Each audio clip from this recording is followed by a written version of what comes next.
Doo-doo-dee. It's Nandi! Hello friends, sorry for the 2-week hiatus since my last video. Real life and work sadly got in the way. Guild War is the newest game mode to come to Tacticus, and it has been live for about a week now. At the time of this recording, we are just about to wrap up our 3rd war. It's looking like we're going to be 3 for 3 for wins after having fought 3 other guilds in the top 5. So I just wanted to share some thoughts, lessons and team compositions with you all. Guild War is harder than we first thought. When I first read through the descriptions and played through the earlier playtests without building buffs, I thought we would be clearing enemies several times each round. The main thing that has made defeating your enemies so difficult is the 60% global health boost that the Medicaid building gives. While your units are capped, the 60% health boost effectively makes it like fighting into enemies that are 2 tiers above your own force. Stat-wise, it is equivalent to your Gold 1s fighting into Gold 3 health. We know that the mode is still a work in progress, and I know that there are some changes coming in future iterations. I have devoted an entire section in this video into what I think the positives and negatives are. However, Snowprint do watch my videos and read the comments. They are receptive to your feedback, so please share your thoughts below. We'll start with the basic lessons before diving into team compositions. Healers matter a lot. Where previously we only really saw the value of healers in legendary release events, in wars they really shine through as valuable characters.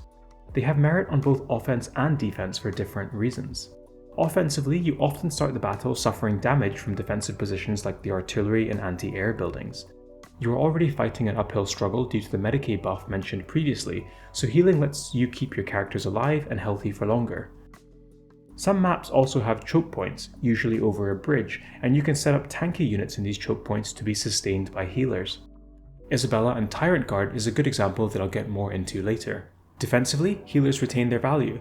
Due to the 60% health boost, you're often not one-shotting enemy teams. As a result, healers can be extra annoying by healing through partially damaged characters to effectively reset the fight difficulty. Summoners and summoned units are also much more useful.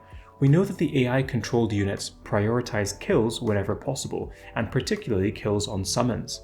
When you're fighting an uphill battle, summons allow you to distract the attention of the defending units so that your healthy characters can stay alive for longer.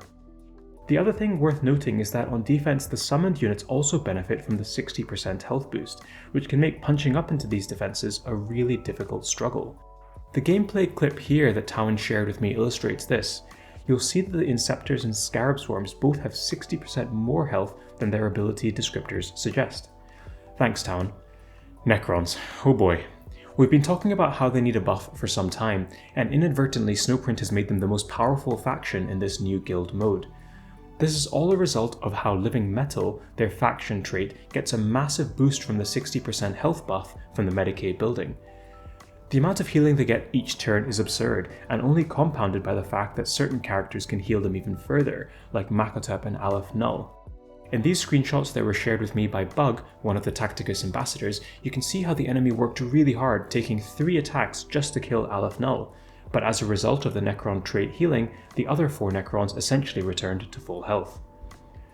The next lesson is probably pretty obvious, but worth repeating anyway. If you've been playing the game for any length of time, you'll know that sometimes the AI-controlled enemy characters make some odd decisions. The list on screen isn't exhaustive by any means. Abraxas, ordinarily a powerful character in guild raids and on PvP offense, does some really weird stuff on defense. He will only summon his pink horror from turn 2 onwards, and always summons it in a position where it can't attack, therefore he doesn't propagate a chain of further summons. Deep Strikers are also a force that I don't like playing with. The maps for war are generally quite large, and Deep Strikers will position themselves very far forward, allowing themselves to be easily picked off. I've replicated these AI concepts in Arena, fighting against Reed Farius. Here you can see how Zathana runs ahead and dies unsupported, while Abraxas exhibits his bizarre AI behaviour and summons a pink horror in the back line. Next, I've done a bit of work with Airns and K-Stud, 2 people who I really respect and enjoy collaborating with. They are both joining the Dirty Dozen contributors group for its next edition, and have teamed up today to give you 5 great defensive teams. There will of course be lots of other compositions that people have had success with, so this isn't a definitive list, but just something to give you an idea of what we have found successful. I want to further a concept called the core team. I've highlighted the core characters in the black frame and the flexible ones in a white frame. The first team is the mechanical team. The core idea here is to flood the battlefield with summons while also bringing along mechanical healers. You end up with a force that is resilient through high HP and healing, but also difficult to deal with due to the volume of high health summons. Ignore the summons, for example Alefnell's Scarabs, and you can quickly find yourself overwhelmed. Rayvas is easy enough to counter at this stage of the game, but still requires an answer, and her summons can help to clog up the battlefield and make it difficult for your opponent to get around. The composition's weakness is lack of high damage output, and this can be offset by characters like Anufet. His Necron warrior summons are tough and durable, but also benefit from 60% pierce, which can overcome the damage weakness that the team inherently suffers from. The next team is the Death Guard Deathball, and is built around the strongest Death Guard, Malladus and Rotbone. The two of them pair really well as resilient melee units, and it is really difficult for units at the same rarity cap to easily take them out. Rotbone, as a healer, exacerbates the problem, and Malladus' active can often delete any character foolish enough to come close. The best counter to Terminator armor is psychic damage, and I found the addition of Corodius to be a clever counter to this strategy. His Poxwalkers also deal a reasonable amount of damage and cannot be ignored. I like complementing the trio with Sho, who can summon powerful ranged drones to pepper away behind the Deathball. Your enemy won't be able to close down and pick Sho off without getting into threat range for the Death Guard, and it causes all sorts of targeting problems. Snotflogger is another generalist who does well in most comps. Here his taunt can make approach more difficult, and if ignored his grots can become an annoyance. Team 3 owes its name to Mrs. Nandi's creativeness and combines two core teams. Isabella and Celestine work together, as Isabella's active can resummon Gemini to protect Celestine, the latter of whom does more damage as her Gemini fall through the Adeptus Sororitas faction trait, Act of Faith. The Winged Prime and Tyrant Guard are another nice combination to clog up the midfield. We've added Yarrick here as the fifth character, as Yarrick's passive ability adds damage to the Hormagaunts summoned through the Winged Prime. Yarrick can also summon more guardsmen if he is used later in the fight. I'll touch more on AI turn order later on, but it is important to deploy Yarrick towards the right side of your screen. Team 4 isn't really a team as much as it is a nod to Calgar. Truth be told, you could put Calgar into just about any team and it would make them stronger. However, rather than having a team with 5 A-list characters, you're better served by spreading the power. You'd rather your opponent took 2 tries to clear all 5 teams for a total of 10 tickets, rather than having a single difficult defense that is still going to only eat 2 or 3 tickets. In this team we have a strong backline of Thaddeus and Sarquael to complement a tough midfield trio of Ulf, Calgar and Burchard. The AI likes to prioritize movement next to Calgar whenever possible, and Burchard can really take advantage of his short range to combine with Calgar and gun enemies down. This last team is built around Ragnar and an aggressive melee approach. The focus is obviously on and around Ragnar's active, War Howl. It is an extremely powerful ability and increases damage of both attacks and abilities for melee characters. To that end, Jane'Zar's active ability is the best pair to take advantage of War Howl. It hits multiple targets and does pierce damage to boot. The rest of the team is filled out with Black Templar units, who benefit from being highly mobile with move 4. This means that they can all convalesce on the enemy in a wave without any stragglers being left behind. There isn't a huge amount of science behind how this team works.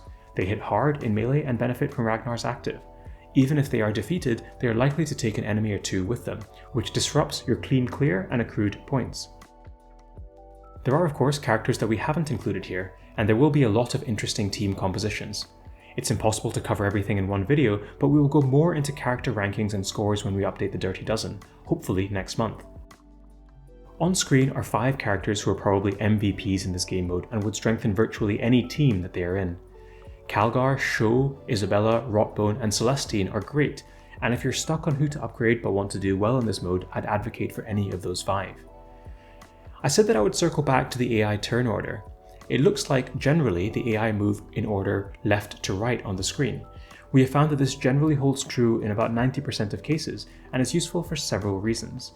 You want your infiltrate characters and tanky characters going first so that they can soak up Overwatch, then you can follow them up with healers or ranged attackers. There are some things that change the AI preferencing, but all of these little advantages about how the AI work start to add up over the course of a game. Speaking of little advantages, here I have to thank the wiki guy for his recent in-depth work that he has done to test all of this out. You can check out his math and working on the Tacticus wiki, but essentially the takeaway is that if you equip a character with anything above the rarity cap, you are automatically scaled down to the max item for that level. For example, if you're in an epic rarity slot, equipping your character with even a legendary 1 weapon will scale it down to the maximum epic weapon. Thanks, Wiki Guy. I'll conclude here with my thoughts, both positive and negative, on the game mode. Positives? Well, it's pretty fun, to be completely honest. It's a new game mode and I'm enjoying it. You get to use characters that were previously in the periphery, and it's given rise to a whole new dimension of tactics and thinking. I quite like that the tokens are fixed for each war, so you don't have to worry about getting in super early, and you can simply attack at your own leisure. The 36-hour timer also means that players in all sorts of time zones get to take turns to experience different parts of war. Sometimes you'll be on for the start, and sometimes you'll be on for the end. The arena tokens have been reduced in an effort to reduce overall screen time, which is nice. What about the negatives? Well, the main thing for me is that 6 wars in 2 weeks is a bit too much. I'm a pretty competitive player playing in a pretty competitive guild, but even I find that it's too intense and unrelenting, and it kind of takes the shine off the new game mode when it's so repetitive. I don't like criticizing without offering a solution, so I think an easy fix would be to make it a regular weekend thing, or simply reduce the frequency over the 2-week period. You'll still end up with a reasonable amount of wars every battle pass season, but it's easy to mentally compartmentalize and tell yourself, right, it's the weekend, I'll have a war to fight. You could, for example, make prep on Friday and then have the war fought over Saturday and Sunday. Rewards for me don't quite equate to the time invested into the game mode. We have to build up a swathe of characters for this mode, and it doesn't feel like the reward output matches the input at the moment. I think the rewards need to increase and add some variety into the war shop, possibly including badges, orbs, and books. I think the gap between epic and legendary is too big. Gold 1 to Diamond 3 is too big of a gap, and it would be nice to have some sort of intermediate rarity option. Finally, please just let us automatically enlist in a war. It isn't necessary to have to opt in every war, simply just make it an opt-out system instead. That's all I've got for today. Let me know your thoughts on things below. If you want me to do a video where I go over war attackers, or simply want to leave feedback for Snowprint to read, pop a comment below. If you are a newer player who hasn't yet used their referral code, I would love if you could consider entering my referral code as shown on screen. It earns you 100 Blackstone and supports me in the work that I do. It is single use though, so choose who you support carefully. Lastly, the Eye of Terror cluster, specifically the Dark Angels, are looking for a couple more recruits. If anything, Guild War has demonstrated the benefits of being in an active, engaged guild, and if you're looking for a new one and you're a competitive player, look no further than the Dark Angels. Bye for now. Doo-doo-dee. It's Nandi!